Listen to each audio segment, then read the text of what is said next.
Bismillah. Assalamualaikum warahmatullahi wabarakatuh.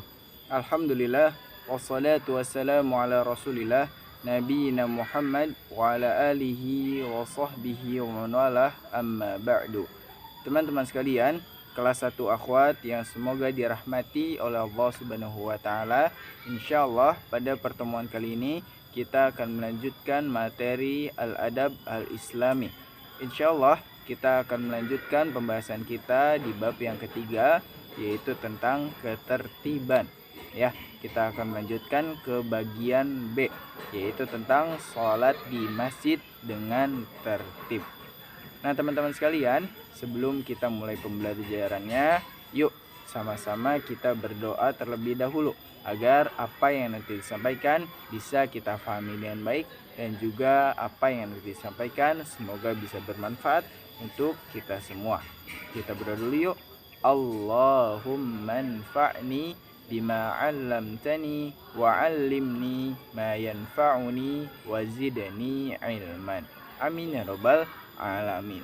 Nah, teman-teman sekalian yang sholihah, yang semoga dirahmati oleh Allah Subhanahu wa taala, kita akan belajar tata tertib ketika hendak sholat di masjid atau ketika berada di masjid.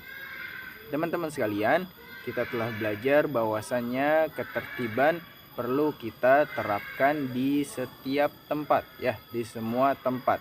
Salah satunya yang terpenting yaitu ketika berada di masjid. Karena masjid merupakan rumah siapa? Rumah Allah Subhanahu wa taala. Maka dari itu ketika kita berada di rumah Allah Subhanahu wa taala, yaitu ketika berada di masjid, perlu kita perhatikan tata tertib atau adab-adabnya. Ya, diperhatikan ya. Nah, barakallahu fiik. Teman-teman sekalian, adab yang pertama yang perlu kita perhatikan ketika kita hendak ke masjid, ya. Yang pertama adalah ketika kita mendengar suara azan berkumandang, hendaknya kita langsung segera menuju ke masjid dan juga sambil berdoa, Allahumma ja'al fi qalbi nuron. Yang artinya, ya Allah, jadikanlah cahaya di dalam hatiku. Jadi, ketika kalian mendengar suara azan, terkhusus bagi yang laki-laki, ya, hendaknya langsung menuju ke masjid untuk melaksanakan sholat. Ketika di jalan sambil berdoa, Allahumma ja'al fi qalbi nuron. Yang artinya, ya Allah, jadikanlah cahaya di dalam hatiku. Kemudian yang kedua, ketika kita mendengar suara azan, hendaknya kita menjawab azan tersebut. Menjawabnya seperti apa yang diucapkan oleh muazin atau orang yang azan. Contohnya ketika ada azan, kemudian muazin menyebutkan atau menyerukan Allahu Akbar, Allahu Akbar, dan kita pun menjawab Allahu Akbar. Ketika muazin mengumandangkan atau menyerukan Asyhadu alla ilaha illallah, kita menjawab Asyhadu alla ilaha illallah, dan begitu seterusnya sampai selesai. Kemudian teman-teman sekalian yang semoga dirahmati oleh Allah Subhanahu wa taala, adab yang ketiga atau tata tertib yang ketiga, ketika kita sudah berada di depan masjid, ketika kita akan memasuki masjid, hendaknya kita memasuki masjid dengan kaki kanan atau kaki kiri?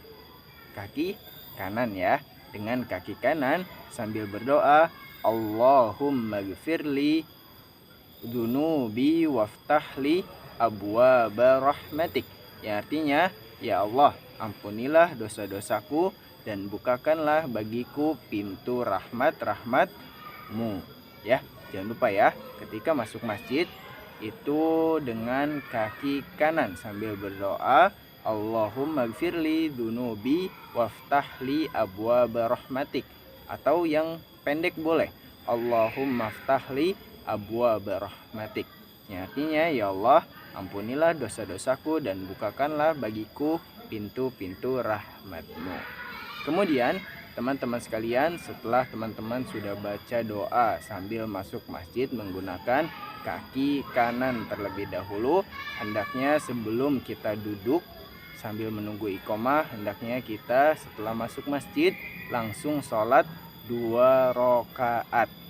Dan sholat ini namanya sholat sunnah tahiyatul masjid, ya. Sholat sunnah sebelum duduk yaitu dinamakan sholat sunnah tahiyatul masjid. Ketika kita masuk masjid langsung sholat sunnah 2 rakaat, dan sholat sunnah ini namanya sholat sunnah tahiyatul masjid. Kemudian teman-teman sekalian, sambil menunggu iqomah hendaknya kita memperbanyak berzikir, kemudian beristighfar dan juga membaca Al-Quran. Dan tidak diperbolehkan ketika di dalam masjid kita menyebabkan suara gaduh atau membuat suara yang berisik, apalagi sampai lari-larian, ya, itu tidak diperbolehkan. Sambil menunggu iqomah hendaknya kita berzikir, kemudian beristighfar dan juga membaca Al-Quran dengan tenang, tidak mengganggu yang lainnya. Kemudian setelah iqomah dikumandangkan, hendaknya kita langsung berdiri dan membuat shaf sholat, ya, shaf sholatnya yang lurus kemudian yang rapi. Biasanya di situ imam menyerukan, luruskan shafnya, ya, luruskan dan rapihkan shafnya. Maksudnya kita hendaknya harus meluruskan atau merapihkan shaf kita, ya, karena meluruskan shaf atau dan juga merapatkan shaf itu termasuk kesempurnaan dari sholat. Dan juga teman-teman sekalian, yang memimpin sholat apa? Imam, ya, yang memimpin sholat yaitu adalah imam, dan yang di belakangnya adalah makmum, ya. Kemudian teman-teman sekalian yang semoga dirahmati oleh Allah Subhanahu wa taala, selesai sholat kita tidak langsung pulang, ya. Setelah sholat hendaknya kita berzikir terlebih dahulu selesai sholat atau wirid dengan tertib, dan juga baru setelah itu kita melaksanakan lagi sholat sunnah 2 rakaat. Kenapa sih Ami? Kok ada sholat sunnah segala? Iya, karena sholat sunnah ini tujuannya untuk menyempurnakan sholat wajib kita. Maka dari itu kita sempurnakan lagi dengan sholat sunnah. Kemudian setelah kita selesai sholat sunnah, ketika kita hendak keluar masjid, keluar dengan menggunakan kaki kiri sambil berdoa, Allahumma gfirli dunubi wa as'aluka min fadlik, yang artinya, ya Allah, ampunilah dosa-dosaku dan aku memohon karuniamu.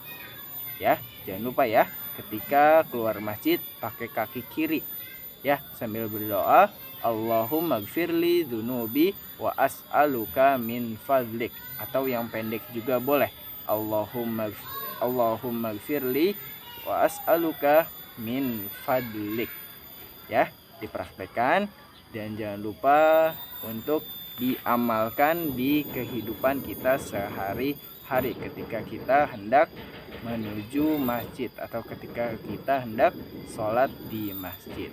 Nah, itulah teman-teman adab-adab atau tata tertib ketika kita hendak menuju masjid dan juga ketika kita berada di masjid. Jangan lupa untuk diamalkan dan dipraktekkan, diamalkan di kehidupan sehari-hari kita. Barakallahu fiikum. Nah, teman-teman, mungkin cukup sekian yang ingin disampaikan pada pertemuan kali ini. Kita cukupkan. Kami ucapkan syukran jazakumullah khairan kasiran. Barakallahu fiikum. Kita tutup dengan membaca doa kafaratul majlis. Subhanaka Allahumma wa bihamdika asyhadu an la ilaha illa anta astaghfiruka wa atubu ilaik.